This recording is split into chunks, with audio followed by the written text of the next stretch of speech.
Hello guys, कैसे हैं आप सभी। आई होप आप सभी अच्छे होंगे, स्वस्थ होंगे, मस्त होंगे। तो आज हम बात करने वाले हैं ऐसे विषय पे जो कि बीमा सखी हमारी जो बहनें जो हैं आज काम कर रही हैं।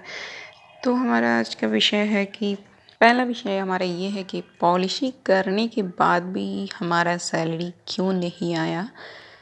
और दूसरा बात करते हैं तो बीमा सखी का सैलरी खाते में कब आएगा, ये भी हम जानेंगे कि बीमा सखी की जो सैलरी अभी तक रुकी हुई है हमारे खाते में क्यों नहीं आई है और हमारे खाते में ये सैलरी कब आएगी। और तीसरे टॉपिक्स की बात करते हैं तो तीसरा टॉपिक्स हमारा ये है कि नए पॉलिसी करते समय हमें क्या क्या डॉक्यूमेंट्स चाहिए, यानी कि जब हम नए पॉलिसी कहीं करने जाते हैं तो हमें बीमा धारक से हमें क्या क्या उनके सारे दस्तावेज़ लेने होंगे जो कि हम उनकी बीमा पॉलिसी खोलते समय उस सब चीज़ों को उनमें लगा सकें, अटैच कर सकें। तो इन सब चीज़ों को सारी बातें हम करेंगे और बीमा सखी जितने भी बहनें हैं हमारे साथ जुड़ी होंगी, हमें आप कमेंट करके ज़रूर बताना। अगर आपको किसी भी चीज़ों में अगर प्रॉब्लम्स आती है तो हमें आप एक बार कमेंट ज़रूर करना और हमें अपनी राय ज़रूर बताना। तो चलिए हम बात करते हैं सबसे पहला हमारा टॉपिक्स पे कि पॉलिसी करने के बाद भी हमारी सैलरी जो है क्यों रुकी हुई है, यानी कि आ क्यों नहीं रही है।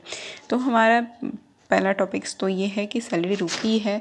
तो आपको बता दें कि हमारा जब एग्जामिनेशन हुआ उस टाइम में बहुत सारे ऐसे लोग हैं कि जिनका एग्ज़ाम एक बार में क्वालिफ़ाई हो गया और बहुत सारे ऐसे लोग हैं जिनका एक बार में एग्ज़ाम क्वालिफ़ाई नहीं हो पाया, यानी कि सेकंड बार में वो एग्ज़ाम अपने क्वालिफ़ाई किए हैं, जिसकी वजह से उनका कोड जो है निकलने में थोड़ा टाइम लग गया और वो उनका कोड नहीं निकला, जिसकी वजह से उनका जनवरी में नहीं हो पाया। और कुछ लोग हैं जिनका जनवरी में ही ज्वाइनिंग हो गया है, यानी कि जब ज्वाइनिंग हो गया है तो जो जनवरी में अपना पॉलिसी कर चुके होंगे तो उनका पॉलिसी करने के बाद में उनका मार्च फर्स्ट वीक में उनका सैलरी आ जाएगा, यानी कि कमीशन साथ साथ में तो मिल ही रहा है, लेकिन उसके बाद में जो स्टाइफन वाले पैसे हैं वो अभी हमारे खाते में नहीं आए हैं। जो कि मैं भी एक बीमा सखी हूँ और मैं भी पॉलिसी जनवरी में ही कर चुकी हूँ, लेकिन जब हमारे डेवलपमेंट ऑफिसर से बात हुई मीटिंग में तो उन्होंने बताया कि कुछ बीमा सखी बहनें जो थी जिन्होंने अपने सवाल किए कि सर हमारे कमीशन तो हमें मिल गए हैं लेकिन हमारे स्टाइफन के पैसे हमारे खाते में नहीं आए हैं।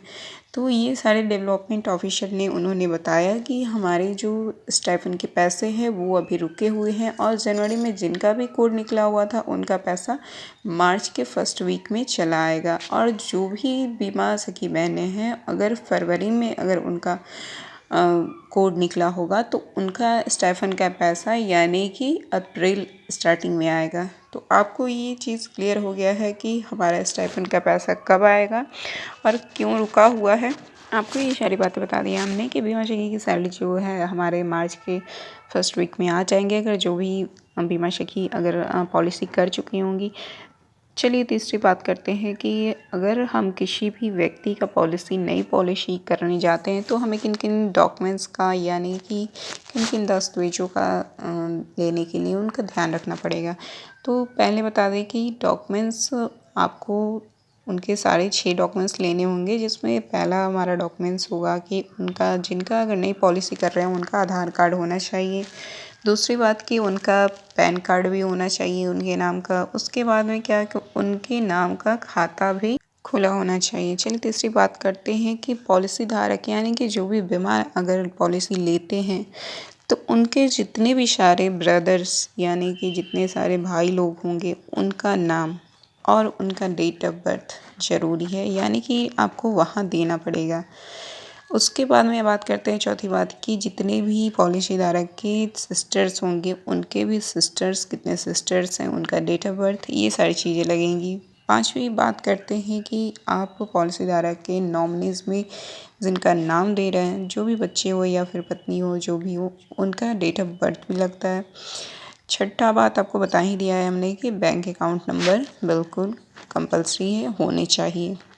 उसके बाद में बात करते हैं कि आगे बीमा सखी जो हमारी पॉलिसी जो हम लोग कहीं भी अगर बता रहे हैं तो पॉलिसी देते समय हमें इन चीज़ों का ध्यान रखना है कि हम ऐसी पॉलिसी किसी को ना दें कि जिससे उनका भी प्रॉफिट ना हो, क्योंकि आजकल के जो भी लोग हैं वो अपना घाटा नहीं चाहते, कोई भी फ़ायदा नहीं चाहता है। तो हमें ऐसी पॉलिसी एंडोमेंट प्लान जो है 714, ये पॉलिसी अच्छी है। हम ये किसी भी व्यक्ति को ये पॉलिसी दे सकते हैं और इसमें उनका भी फ़ायदा है। उसके बाद बात करते हैं जीवन लाभ का। तो जीवन लाभ भी ये अच्छी पॉलिसी है जिसमें अच्छी मैच्योरिटी हमें मिलती है। तो ये सारी बातें हमने आपको बता दी है। तो चलिए अगली बातें हम आपको बता दें कि जितने भी हमारे वीडियो देख रही हैं बीमाशा की बहनें, तो वो उन्हें क्या क्या प्रॉब्लम्स आती है एक बार हमें कमेंट करके आप ज़रूर बताएं और हमें ये सलाह दें।